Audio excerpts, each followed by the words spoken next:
Welcome po ulit sa DIY Crafts and Restoration. Special po ang ating video ngayon.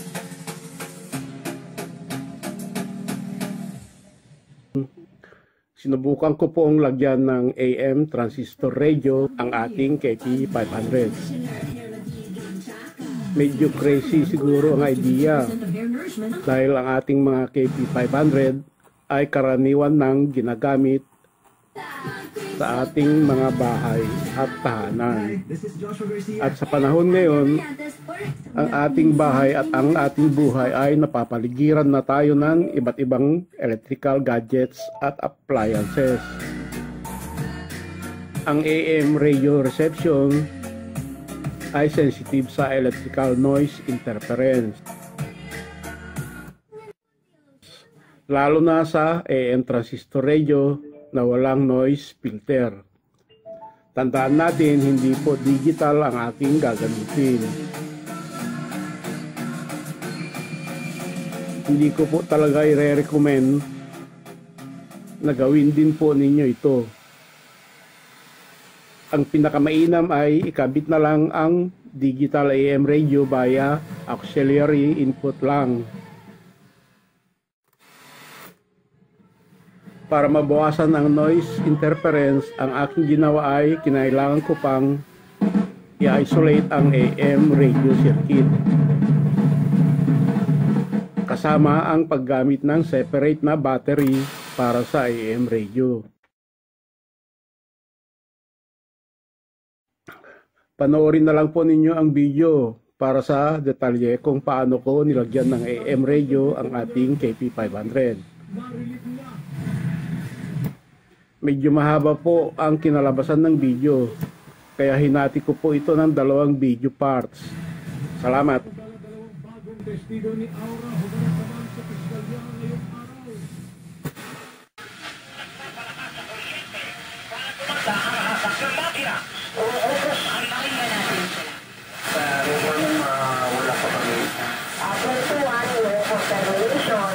Stranded na pasahero sa Port of Mook sa Occidental Mindoro. Ito po may tagline na anti-oxidant at anti... Nila sa YouTube naman po 3XL558. Live din po tayo sa Xander Kayabyab Facebook page. At kung gusto nyo mong mag-follow sa ating TikTok account, nasa linya na natin si Secretary, Budget Secretary Amina Pagandaman. Secretary, ay hindi ba dapat nakatago ang kanyang baril? Hindi yung nakasaksak sa tagiliran. Hindi natin alam kung dapper siya o masamang tao siya. Dahil hindi na ulat itong magdamag. Yun ang nagpapa-repeat, no? Maging itong pitan magkalungan na BJP ay Yes, good morning, Manong Ray. Kahit na nagsimula na ang klase, patuloy pa rin nagdadala ng kita ng mga nag-i-input. Tama po ba, Ma'am Maribel? Okay, at ang sunod na tanong yan, paano daw naka-assign si Father Benny Corazon? Ayan. Ay pinag-namin ngayon ang Padre Zamora na narito na rin ay naghahanda na ng... Tama, Senador, hinimok ang Interagency Council Against Trafficking or IA. Patawag ang pulis ng pag-up mula sa pinakamalapit na istasyon. Direkta ng SPD na nagsasagawa sila ng patas sa Sulpita Baez Lorenzo, nagpakilala o ba na itong pulis at sinasamahan and not on your phones. If you're tuned in right now,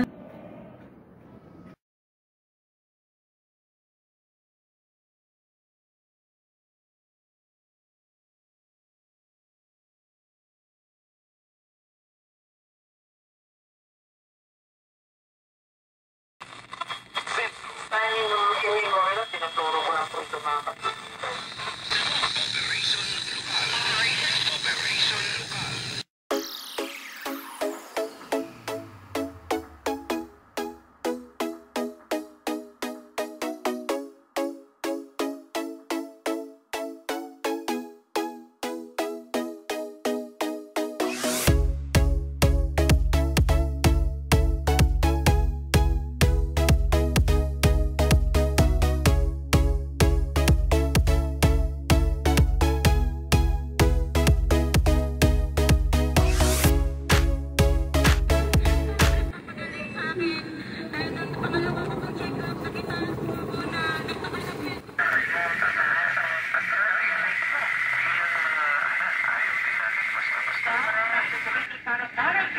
ang 9.2 billion pesos na confidential.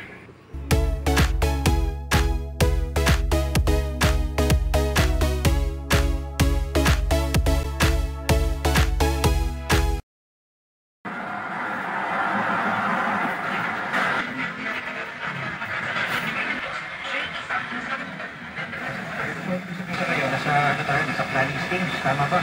Pinagpapagawa ng ating mga nasuluhan sa minuto. Okay. Sir, ito, ang China nakapagsumiti na ng mga dokumento.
Sa Billmore Airways sa Pasay City ang labi ng piloto sa bumagsak na Cessna 152 plane sa Apayao.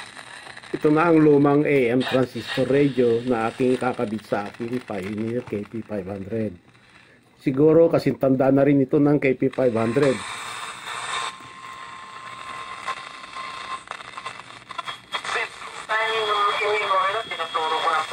Ito na ang aking ikakabit dahil ito lang ang analog na meron ako. Basic lang siya, merong 4 lang na transistor. Konti lang ang mga pyesa. Powered siya ng 2 size AA na battery, mga 3 volts siguro ito. Ikakabit ko ito sa KP500. Isang dial function lang kasama sa FM tuner.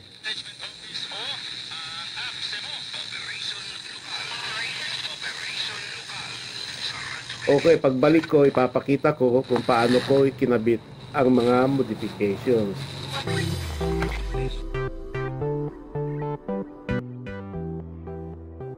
Naumpisahan ko na ang pagkabit sa AM radio. Inihiwalay ko ang tuning variable capacitor sa circuit board niya. Dito dati nakagabit ang variable capacitor. Ang tuning ay gamit ng thumb wheel knob. Ang pag-tune ay kalahating ikot lang ng variable capacitor. Nakagawa na rin ako ng 2 disc pulley o spools na pamalit sa thumb wheel knob.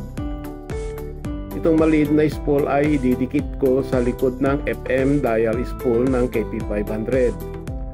Gumamit lang ako ng acrylic sheet sa pag-fabricate gamit ang aking Dremel tool. Ito naman ang pangalawa na mas malaking spool ay ipapalit sa pwesto ng thumb wheel knob. Sa pagfabricate ay pareho lang sa maliit na spool. Itong pangalawang mas malaking spool ay screw lang sa variable capacitor kung saan nakakabit dati ang thumb wheel knob.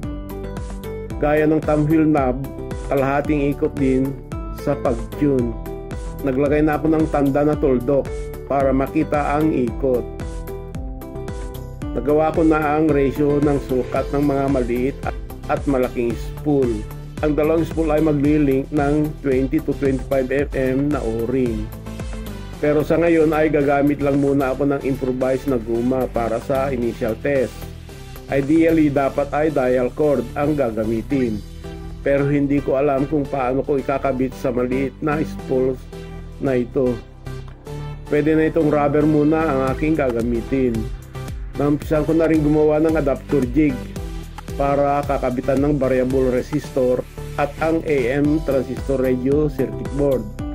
Nakabolt ang adapter sa may FM dial spool. Okay, trial fit na natin. Gamit pansamantala itong improvised rubber ring.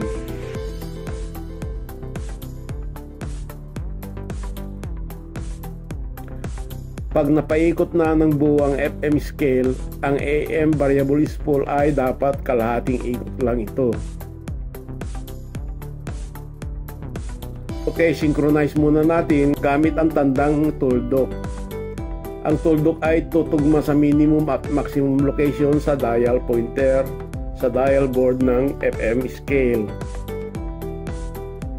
Ang mga variable capacitor at ang dial spool ay parehong umikot sa tamang location.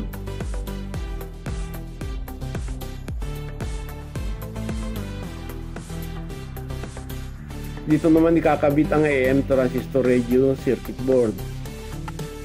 Ang ferrite wire loop antenna ay sa likod ilalagay. Ikakabit ko na muna ang boards at adapter. Pagbalik ko ay initial tuning na tayo.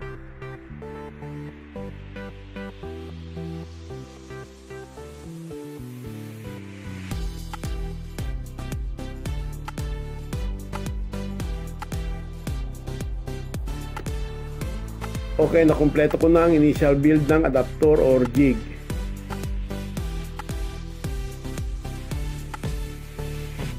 Dito na ikakabit sa tuner frame ng ganito.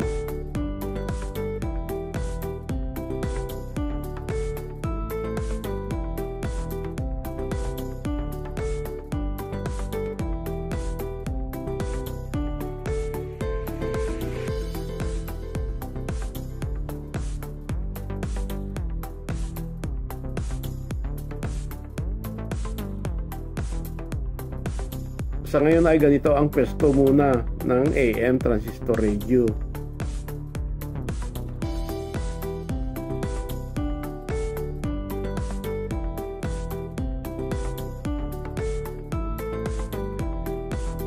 Ngayon ikakabit ko muna ang dial pointer para makasiguro na ang AM tuner at ang FM tuner ay synchronize ang ikot sa tuning.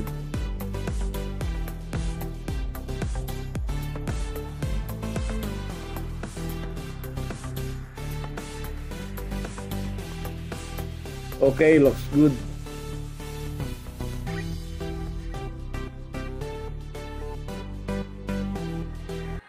That news was brought to you by ACS Manufacturing Corporation. ACS Manufacturing Corporation, ISO certified, world-class quality. Okay na, ikabit ko na ang tuner board sa frame at ang dial board.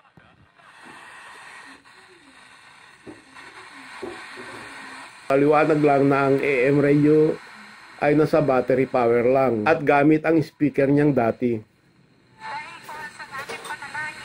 Ang AM radio ay hindi nakakabit sa KP500 amplifier.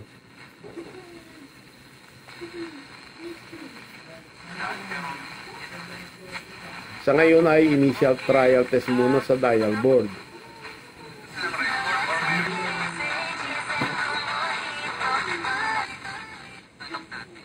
Okay, so far, so good.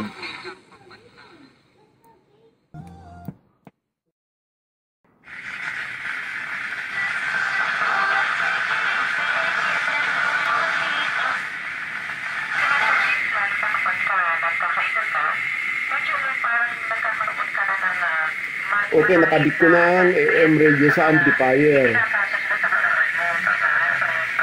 Napalitan ko na rin ang improvised rubber ring ng maliit na rubber drive belt.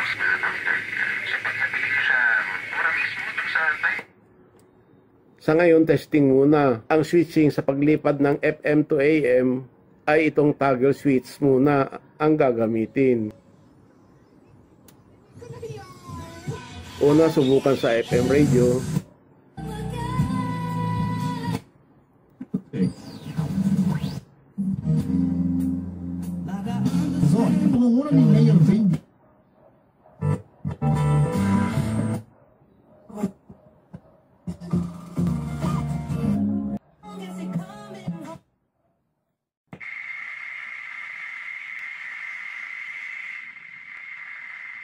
Ngayon naman sa AM radio.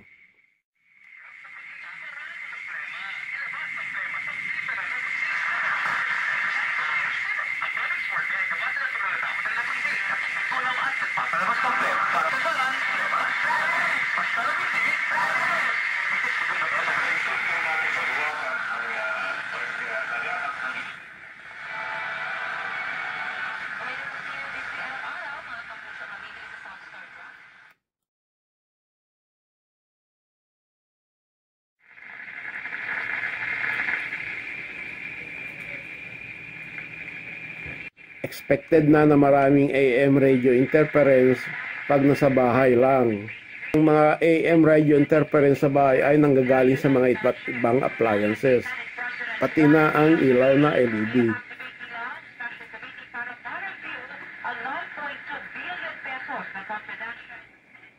Pati mga transmission line ng kuryente sa labas ng bahay ay nag-cause din ng interference. Pati oras ng araw ay nakaka-apekto rin sa AM broadcast. May mga radio station na sa gabi ay malakas ang sagap, or sa araw naman ay meron klaro.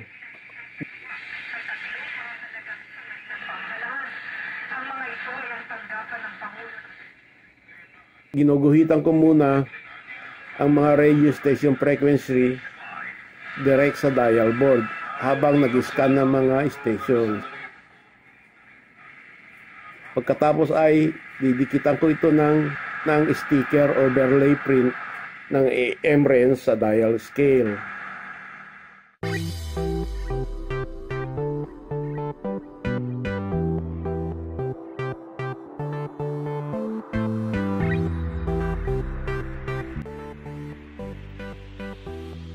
Tatanggalin ko na at ililipat ang ferrite loop bar antenna.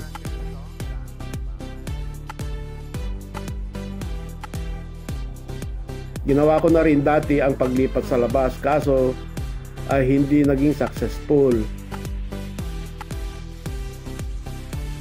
Pero sa mga nabasa ko at sa mga comments sa Facebook ay dapat talaga ay sa labas ang ferrite bar antenna.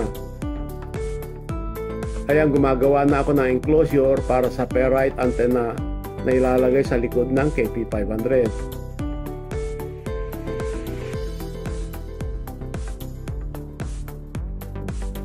Ilalagay ito sa backplate box na akin ring ginagawa.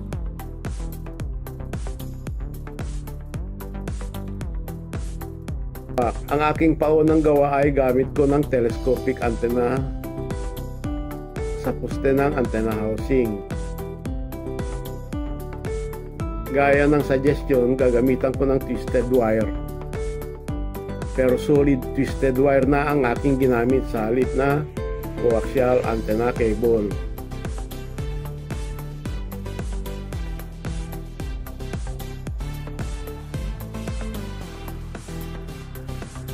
Kaparehas ng aking speak on KP500 project, ginawan ko rin ng backplate box ang project na ito. Maliban sa paglalagyan ng speaker terminal, Dito rin ilalagay ang AM ferrite antenna.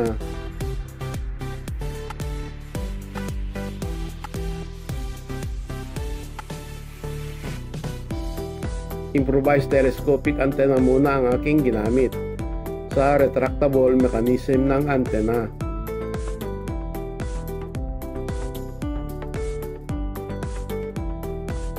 Ang AM antenna ay ilalabas lang pag gagamitin. Pwede rin itong ikutin sa paghanap ng magandang AM reception.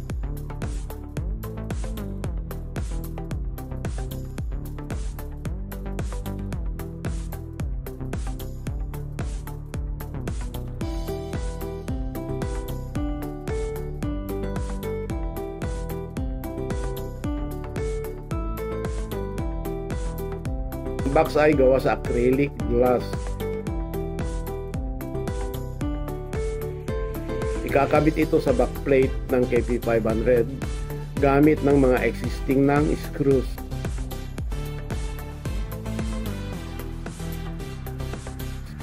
Walang kailangan modification or pagbutas sa backplate.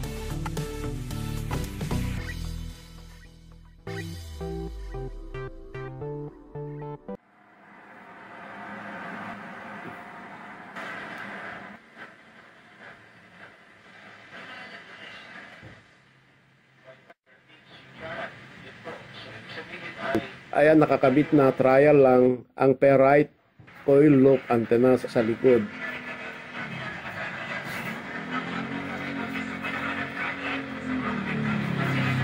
Reception test muna. Mukhang okay naman. Yung pag-rotate at tilt ng antenna ay gumanda ang reception.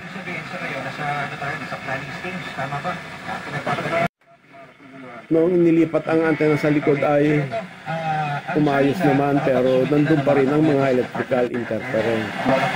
Masasabi natin yan is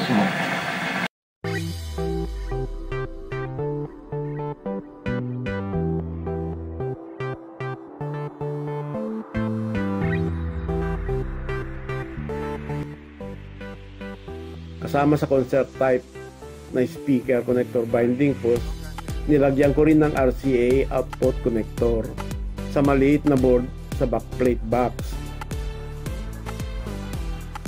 Ilalagay ko ang high-low impedance converter circuit board, pero hindi na yung connectors. Ikakabit ang board katabi ng RCA connector board.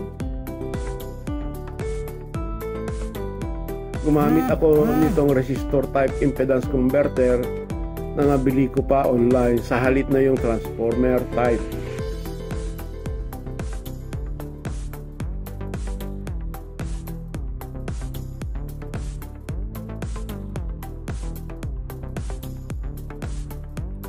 Malapit na itong backplate box matapos. Ganito na itsura, wala pang faceplate at pintura.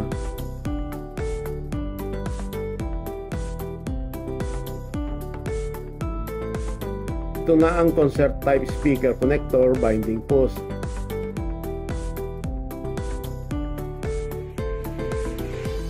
Ito ang 12 volt power input jack. Ang RCA output connector with high-low impedance converter. Naglagay din ako ng cut-off switch para sa battery charger ng AM radio na 3.7 volt battery. Ang AM radio ay may sariling battery. Ito ang FM antenna, F-type connector siya, DIY coaxial cable wire antenna for FM lang ang gamit ko. Ito yung AM ferrite coil loop antenna bar.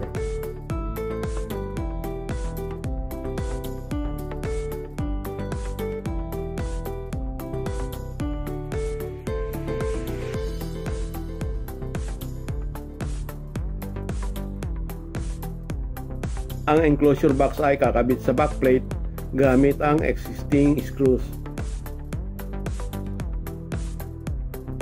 Walang modification sa backplate.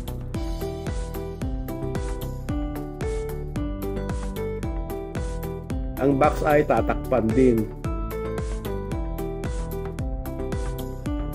Ito naman ang loob ng box.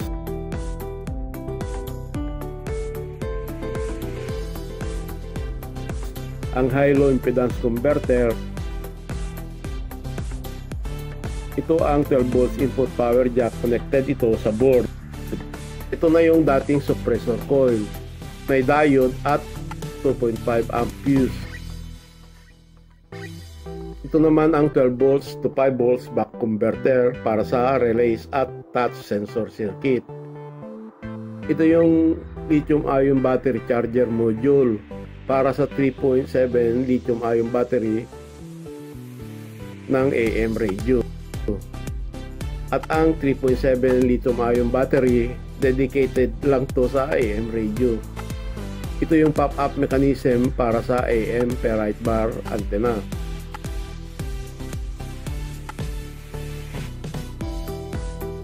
Ang ferrite bar antenna at ang pop-up mechanism in detail.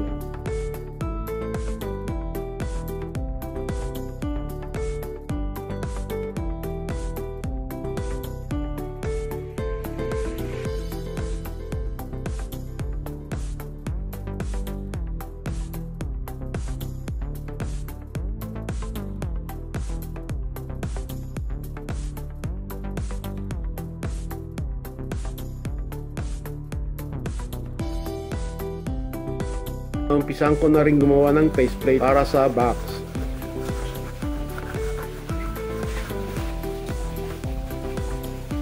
Ang faceplate ay gawa ng 2mm black acrylic sheets. Ang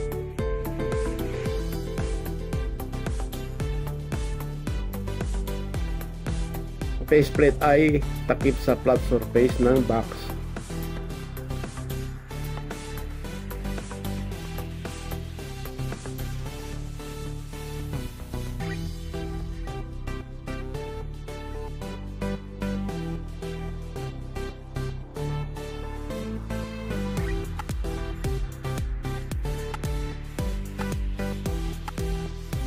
Ang primer na ginamit ko ay spray paints.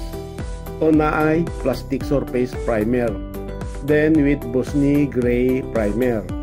Para sa final coat, thin coat ng Bosni Yanmar Bros.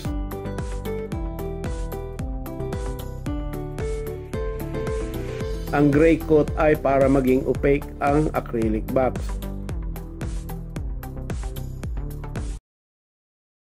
Para sa mga pins, para dapat liliwanag, kailangan kong iliha para matanggal ang primer sa pins.